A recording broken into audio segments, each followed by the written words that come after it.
मित्रांनो, स्वागत आहे तुमचं मराठी जंक्शन या यूट्यूब चॅनलमध्ये. तर मित्रांनो, जर तुम्ही एस टी बसने प्रवास करत असाल, तर हा व्हिडिओ नक्कीच तुमच्यासाठी महत्त्वपूर्ण असणार आहे. जर तुम्ही चॅनलवर नवीन असाल, तर चॅनलला सबस्क्राईब करायला विसरू नका. राज्य सरकारने आता NCMC कार्ड जे आहे, ते आता अनिवार्य केलेले आहे. एस टी महामंडळामध्ये जे NCMC कार्ड आहे, त्याची संपूर्ण माहिती आता आपण एका व्हिडिओमध्ये बघणार आहोत. महाराष्ट्र एस टी प्रवासाचे आता पूर्णपणे डिजिटलायझेशन राज्य सरकारने केलेले आहे. सवलतधारकांसाठी आता स्मार्ट कार्डऐवजी NCMC कार्ड अनिवार्य असणार आहे.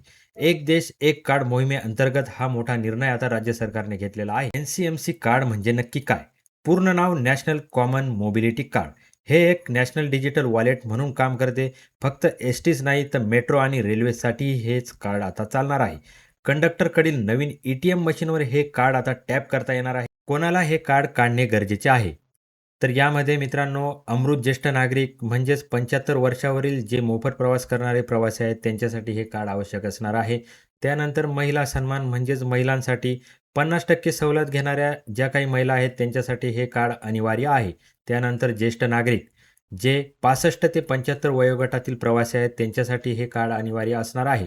त्यानंतर दिव्यांग आणि विद्यार्थी हे पण या सवलतीचा लाभ घेऊ शकतात. किंमत आणि एक्सचेंज ऑफर आता आपण बघणार आहोत. नवीन कार्डासाठी शुल्क ₹199 आहे GSTसह. जुन्या स्मार्ट कार्डच्या बदल्यात आपण फक्त ₹149 देऊन नवीन कार्ड काढू शकतात.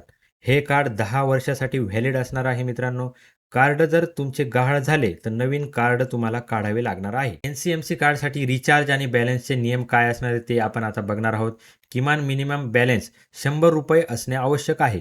रिचार्ज मर्यादा ₹50च्या पटीत आहे. म्हणजे 100, 150 किंवा 200.